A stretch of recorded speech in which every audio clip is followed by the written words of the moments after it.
Welcome everyone, and thank you for joining us today. My name is Helene van Melle, and I'm the Director of European Partnerships at the 10th Partnership for Refugees. I hope everyone and their loved ones are doing well and are staying healthy. The COVID-19 outbreak has had an impact on all of our lives over the past several months. And while the pandemic is causing a worldwide crisis, refugees and other vulnerable populations are facing even greater difficulty than usual finding employment and accessing critical services. Ordinarily, at TENT, our main focus is on how the business community can help refugees integrate by finding jobs or starting their own small businesses. But this crisis needs all our attention and support. 3 months ago, in the first of 10 mini-series focused on the COVID-19 crisis, we spoke with UNHCR about how the pandemic is impacting refugees on a global scale. Last month, we looked at how companies like Philips, Unilever and Volkswagen are ensuring refugees don't get left behind.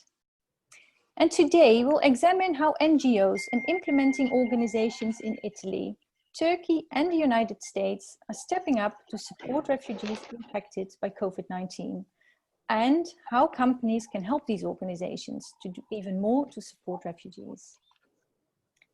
This will be the last of our COVID-19 focused webinars. Please tune in for our next webinar on July 22nd, which will focus on the experience of African refugees as they resettle in the United States. And we will send you an invite in the coming weeks. I'm so pleased to be joined today by a great group of panelists working under very different circumstances based on the context in their respective countries. All three are adjusting their important work to the new and constantly changing situation in their countries. So let me briefly introduce them. First, Monia Dardi.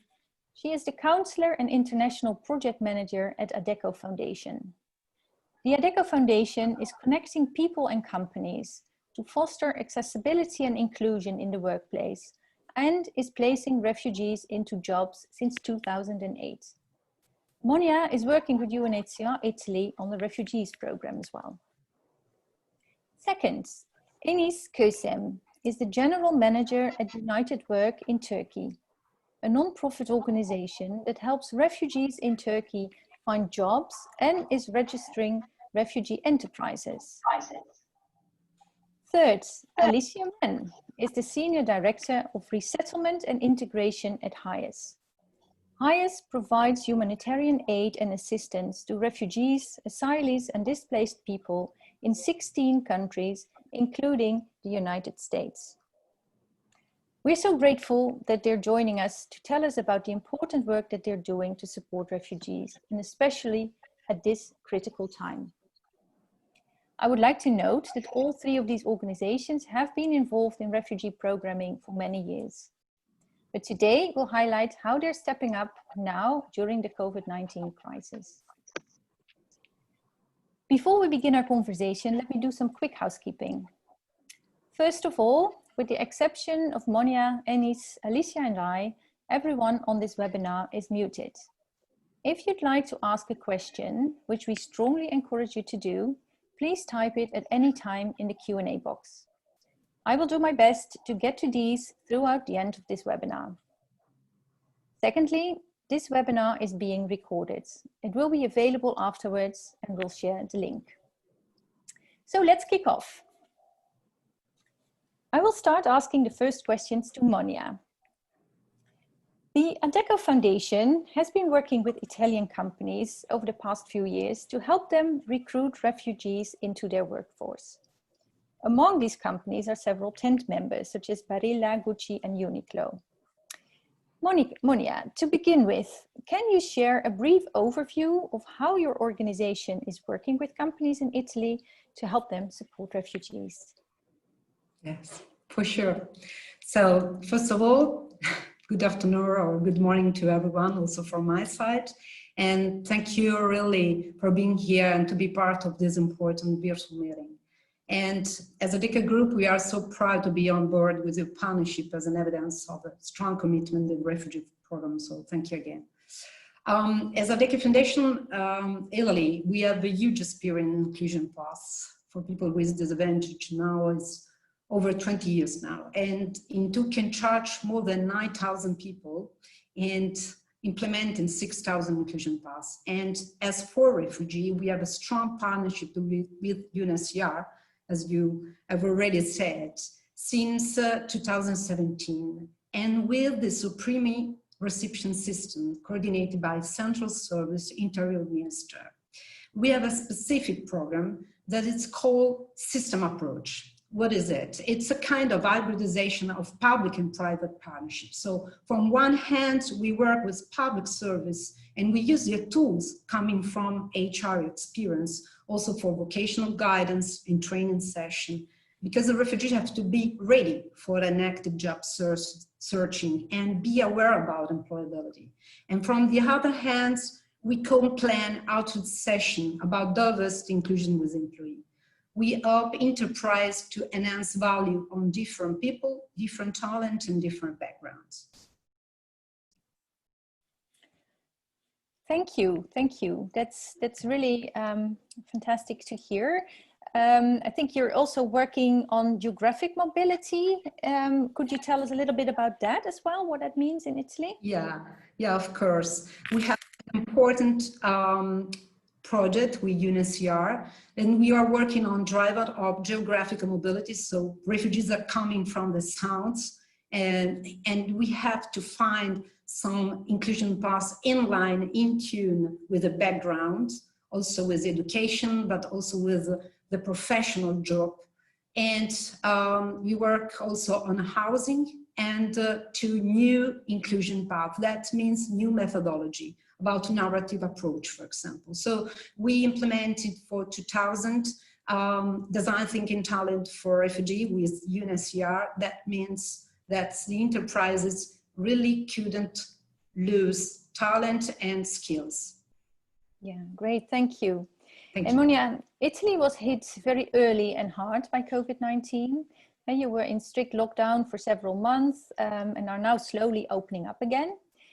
Can you please tell us how COVID-19 has impacted the refugees you're working with and how you have adapted the way you're working in light of this new reality? Yes, first of all, I want to say that the economic impact of COVID pandemic is really high in Italy. You have to think that the GDP fell by 5% in the first quarter of 2020, and our employment rate is 57 for the native, and for refugee is lower, 27, nearly 27. Most of them are coming from North Africa, Ivory Coast, Gambia, Libya, and it's not really easy for them to rethink, have another kind of job inclusion path, because, you know, with the latest decree, lots of inclusion paths have to be stopped, also the internship. So the problem is also that the other label information suggests in even larger contraction of economic activity. And also the recovery will depend on several factors that are really hard to predict. The duration of spread infection, the impact of confidence and on household spending and firm investment, and also the effectiveness of economic policies, for example. So the impact was really important, especially for refugee, because the two words that the institutional give back were health and safety as urgent matters. But the problem is that the inclusion process were completely stopped. That means isolation, depression, lack of information. But from the other hand, we know very well that, talking in general, refugees know very well how to be resilient, how to help the community with action or voluntary, or also with the daily work, for example, the enterprises, and give a good example, give back to the host community. So we have different, phase of the COVID.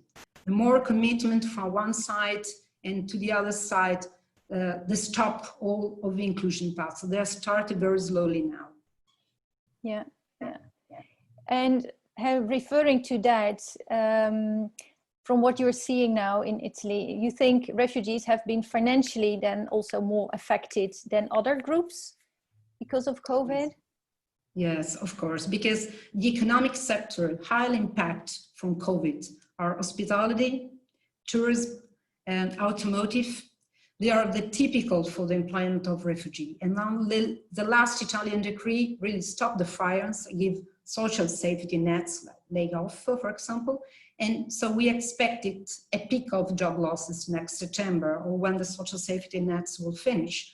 That means uncertain situation, especially for people with disadvantage or for refugee.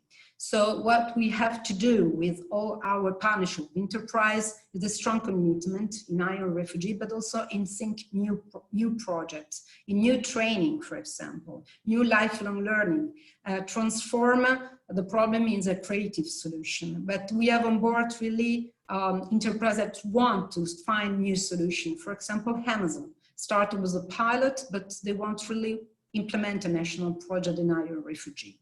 So we are confident that something will change and maybe we really create a good networking for hire refugee. Yeah, so you've adapted the way you're working with the refugees as well to do more online. Okay, and now that you're seeing economic activity slowly starting again, how can companies best support the refugees going forward and support you in your work? Yeah, we have different kind of level. For example, we have a strong partnership with enterprises that already share a specific project with us, and they still connect with refugee also during the lockdown, for example, with virtual meeting, paid internship also if they stay at home. They organize counseling support and replanning also return to work in safety and also with new activities. With new enterprise, it was more difficult now to plan a new project, but we have good example also with Bottega Veneta that organized with us a motivational assessment with new virtual tools as Teams, for example, and give opportunity of training path with 3 refugees. Also because it's really important continue to really think that diversity is the driver for productivity, for development, and also for the good management. So we start with UNHCR and all the public service to really rethink all this kind of inclusion path. And we have a lot of enterprise that really want a strong commitment in hiring and also in rethinking new projects. So the keywords are really employability. We have to work on employability because refugees are not, it's a negative narrative stereotype that they only ask something and they couldn't offer something.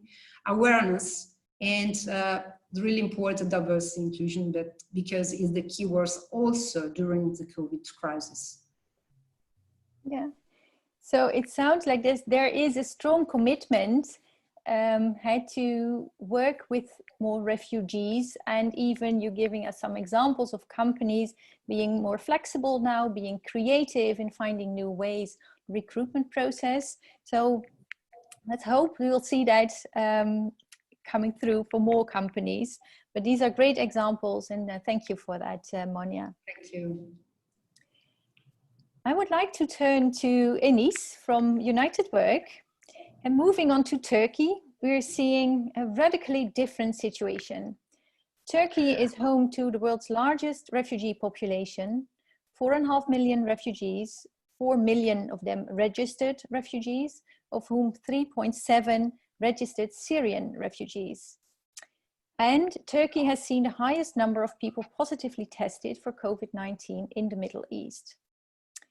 So before we dive into how United Work has responded to the crisis, Enis, can you give us a brief overview of the services that United Work provides to refugees and companies?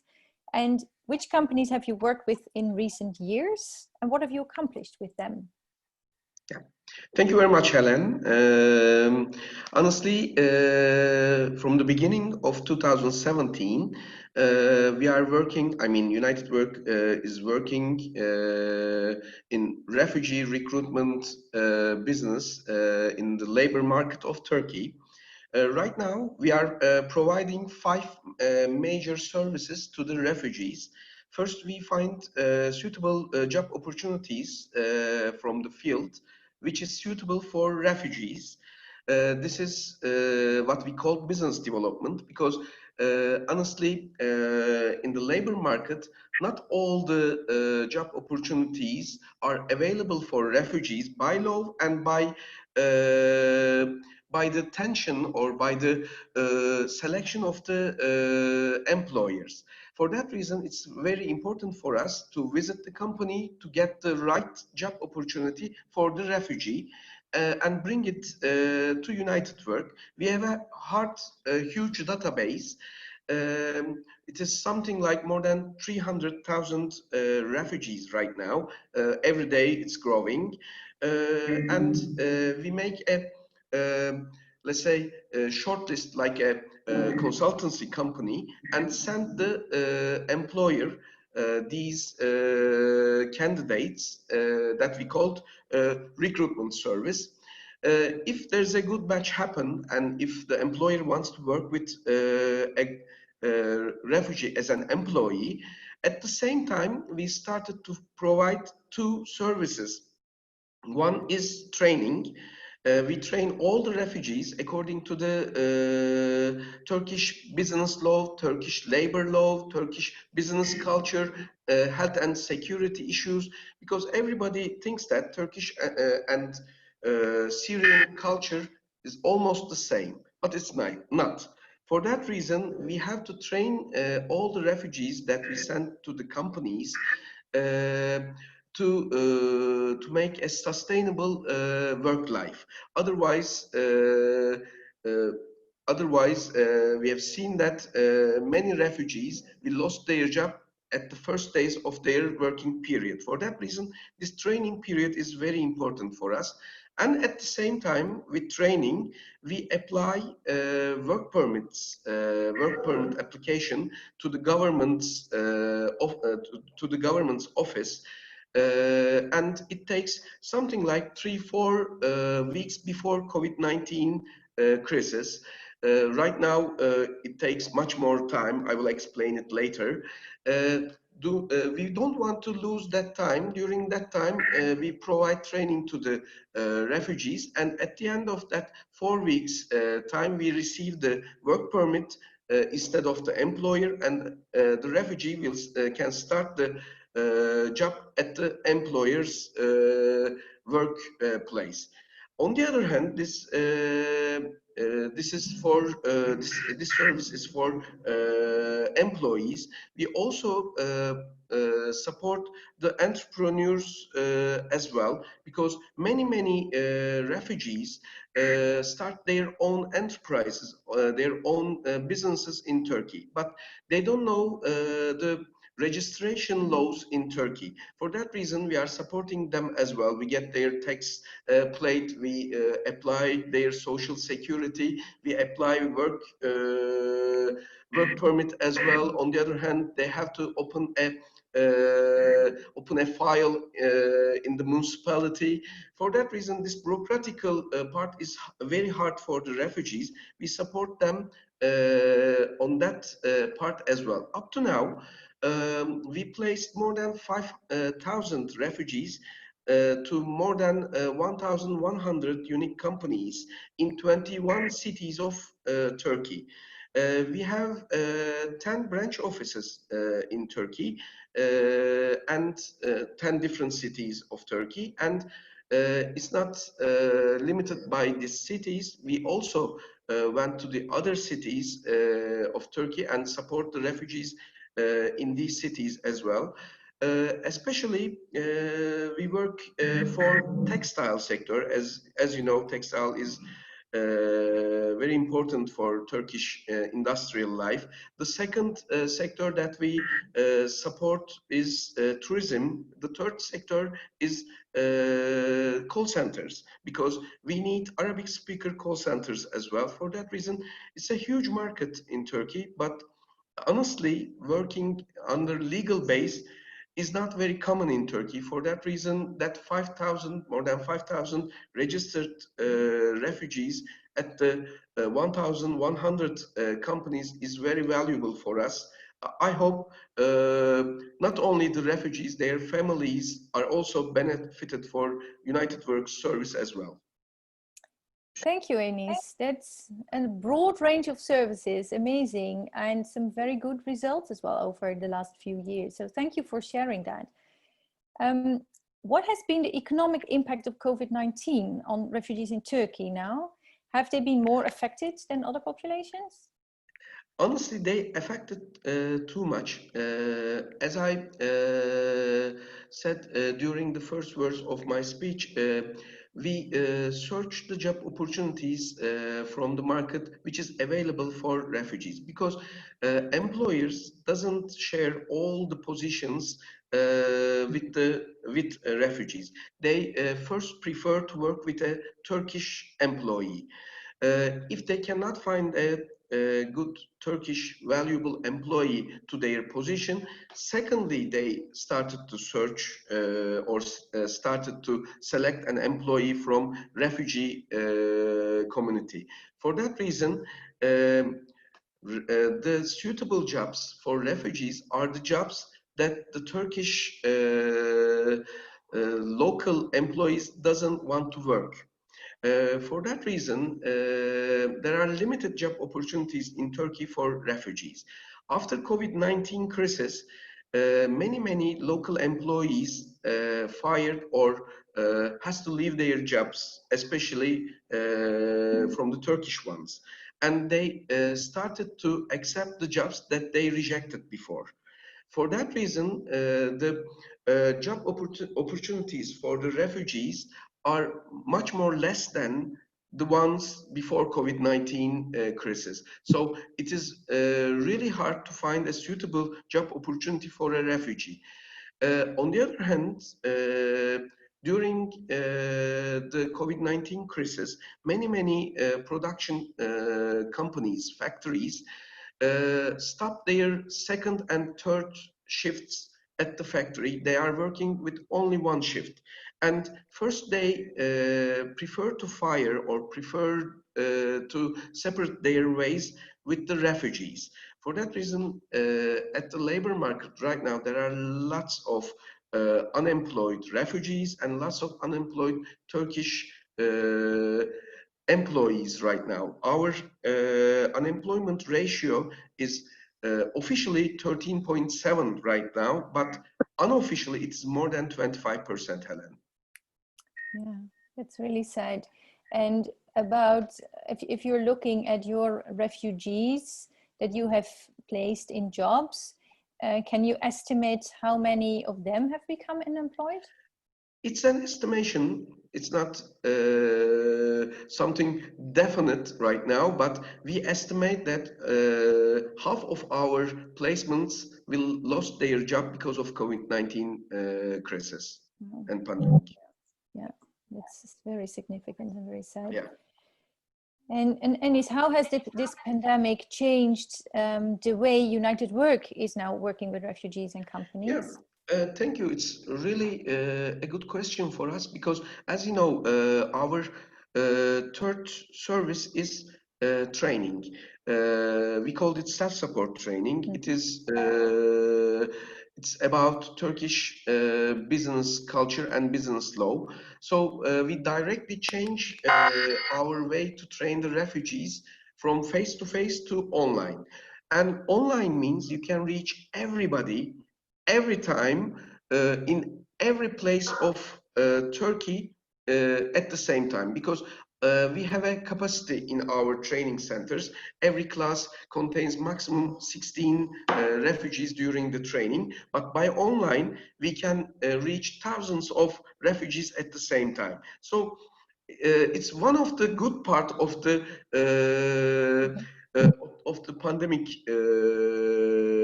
pandemic duration, but we change our trainings. On the other hand, we change our way to serve the companies as well, because honestly, we visit them, we take the job opportunities from them and send the CVs to them like a consultancy company. But after COVID-19, we much more focused on work permit application, because it's one of the hardest and much more difficult part of their process. For that reason, instead of creating new employee opportunities, we prefer to focus on much more online support and much more bureaucratical support to the companies, Helen. Yeah, thank you. That makes a lot of sense. And it's also good to hear that being forced to find new ways of working and going online, that this has brought you something positive, that you can now reach more people in isolated areas in Turkey. But by the way, that's the only small positive thing about the pandemic. The small positive part.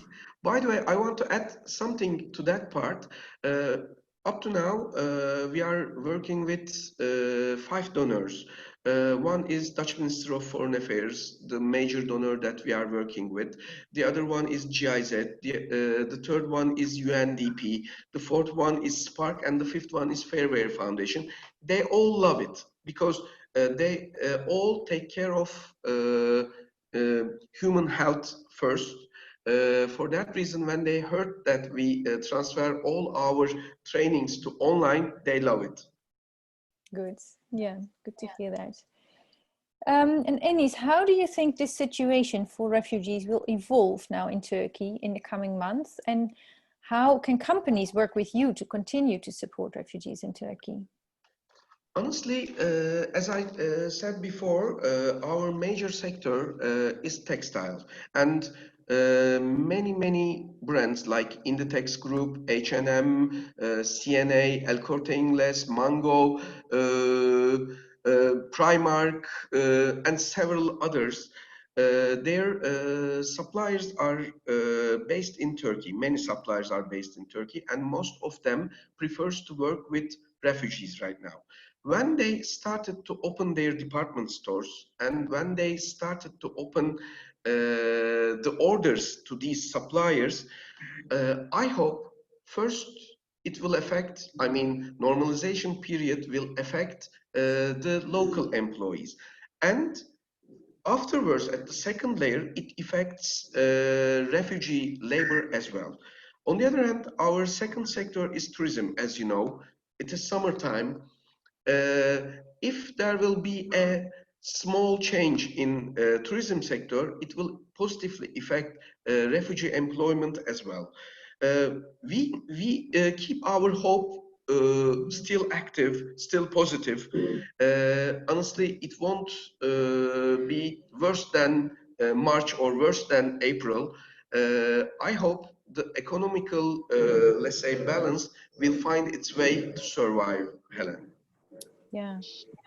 And so it will affect the refugee placements, refugee market, refugee labor as well. Yeah. So it's a call to the textile industry to continue to source from Turkey, and for us tourists to come to the beautiful country. It's a chain. Please go to the department stores and buy something. Thank you, Enis. That's very helpful insights on the situation in Turkey, and but it's also very concerning, I think. But thank you for sharing this with us. Thank you. Another country facing challenges today, very different ones, is the United States. So I would like to turn to you, Alicia, from HIAS.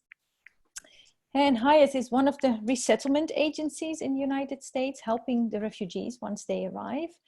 Can you start by giving us a brief overview of the work HIAS does to support refugees integrate economically in the United States? Sure. First of all, I want to say thank you, Helena, for providing this opportunity to speak to the tent membership. We really appreciate it. So HIAS was founded in the 1880s to support Jews fleeing Central and Eastern Europe. It's the oldest resettlement organization in the world. But after 100+ years protecting Jews, we began assisting and advocating for refugees of all backgrounds in the 1980s. Today, HIAS provides services to refugees, asylees, and displaced people all over the world, 16 countries. with a large presence in Latin America. And today we're going to talk about the US, that's where I work, and it's through 17 implementing partners across the country that we run resettlement programs for refugees.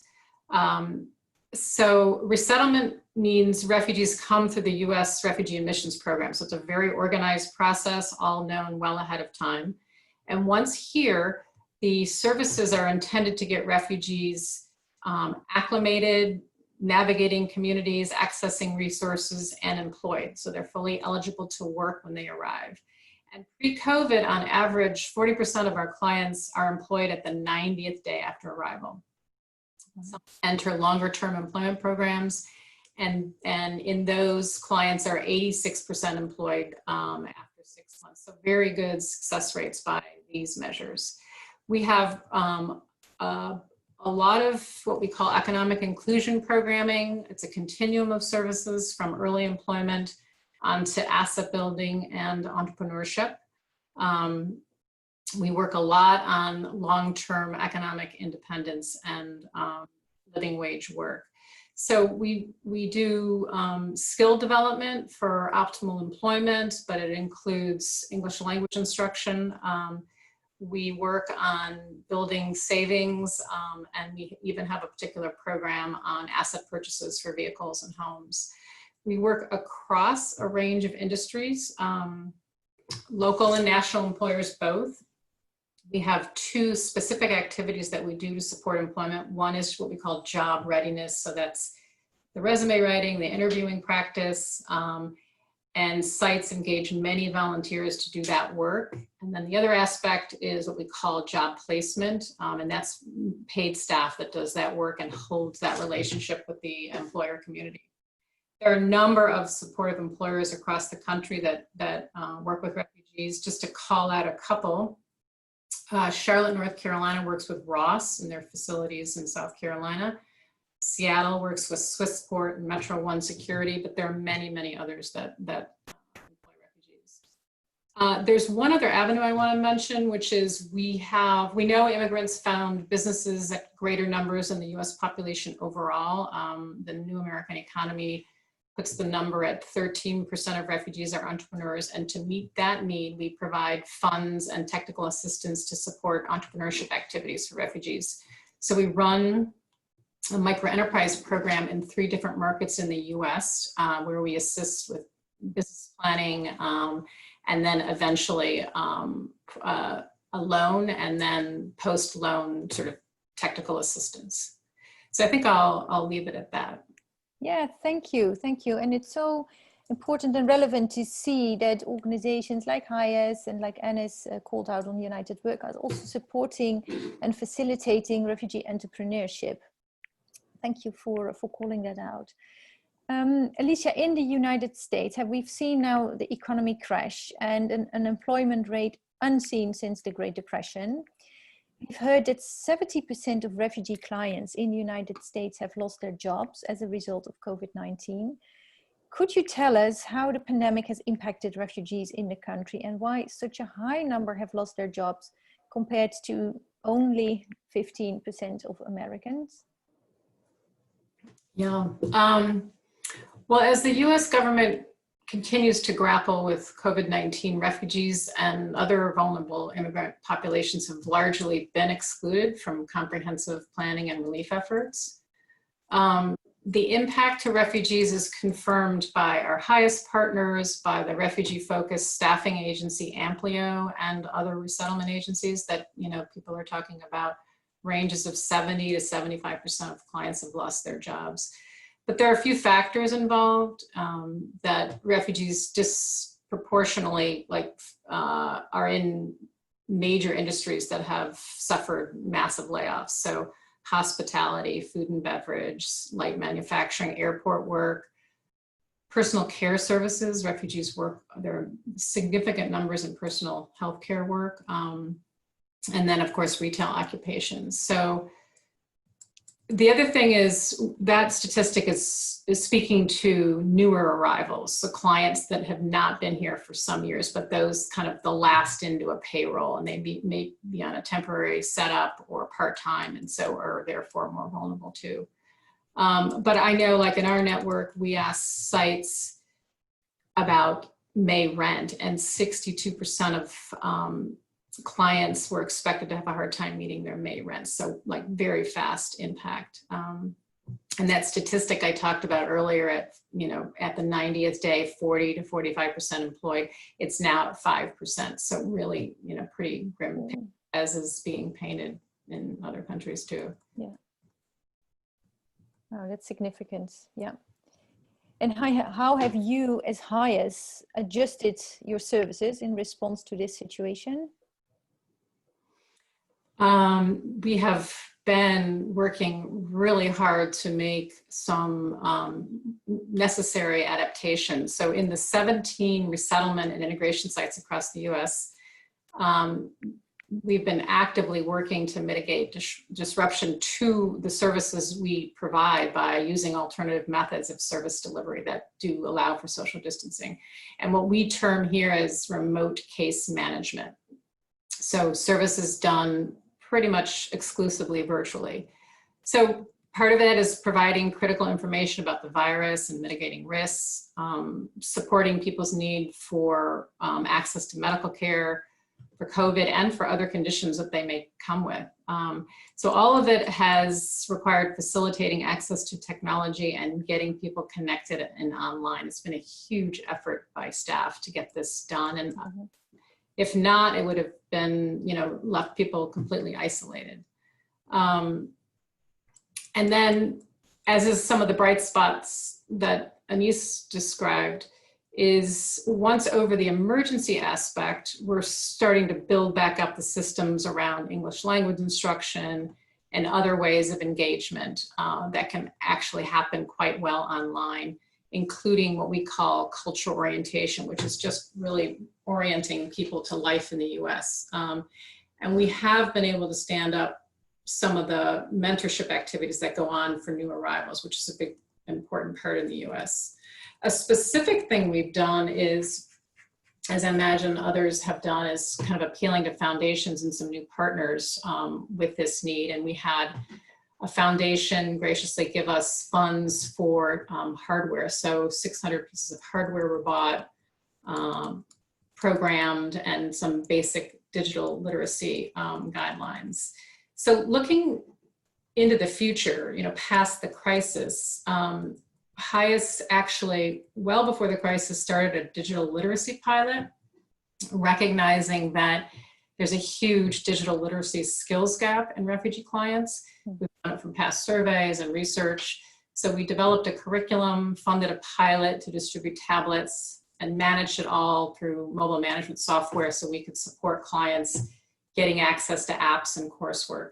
So that, just having that advanced lead helped us really revamp things during the COVID crisis. So we want to keep building on that. The remote case management, as has been indicated, there are like some silver linings to it. It really reduces some of the barriers that in-person classes present, which is, cost of transportation, childcare issues, work schedule conflicts because people go to work early. So a lot of that learning gets cut off just because of practicalities. We run social adjustment group programs so clients can meet in a community of people and talk amongst each other, and the attendance rates in those have been better in some ways. So, bright spots there.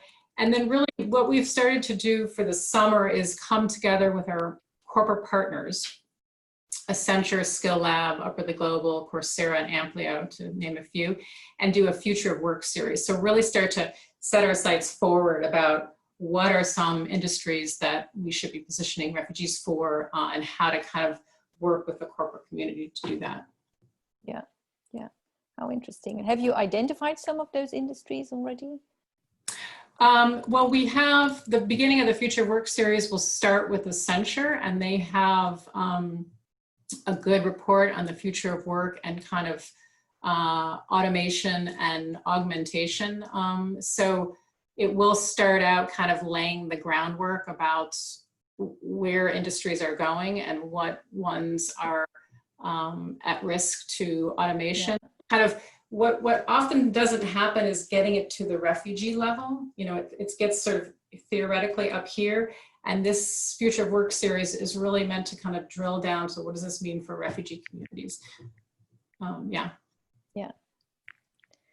Thank you. And what do you see as the biggest challenge facing refugees in the United States in the coming months?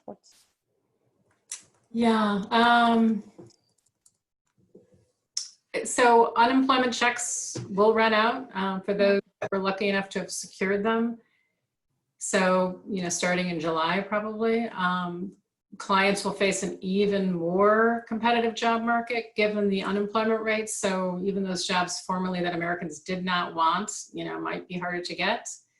Paying rent, really always such a difficult thing in these more urban markets will be a major feat. Yeah. And getting back to work with children still at home, like for all of us, how does that work? So I think transportation barriers, or those systems aren't totally back online, and that's always a costly aspect of life in the US, and it's not always the direct routes. I know clients also, it sounds like I'm hearing from sites that clients have a level of fear kind of navigating the streets in the US around some of the recent protests, even sort of more than is really indicated. And I think it's sort of triggering past traumas for some. So that might be a barrier for some refugees. But I do know how resourceful refugees are. So expect between they and our staff, they're gonna look for every opportunity out there. But for sure, some will be set back years in their trajectory of getting to living wage work and allowing for some savings. We do want to get the legions of volunteers that support early resettlement back online. That's been a little bit harder.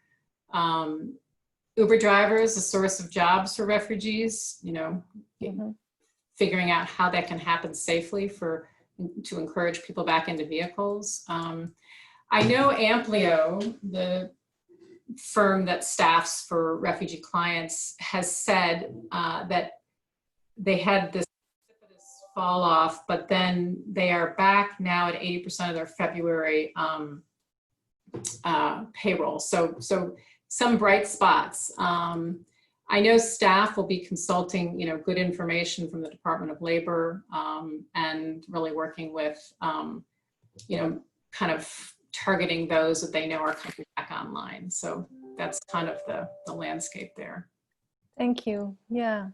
Yeah, we see how refugees and other vulnerable groups are being impacted disproportionately with all the higher costs that come to the solutions we need to find in this new reality. But yeah, thank you so much for sharing. And Alicia, what do you think companies in the US can do now to, first of all, support your work, but also immediately for refugees?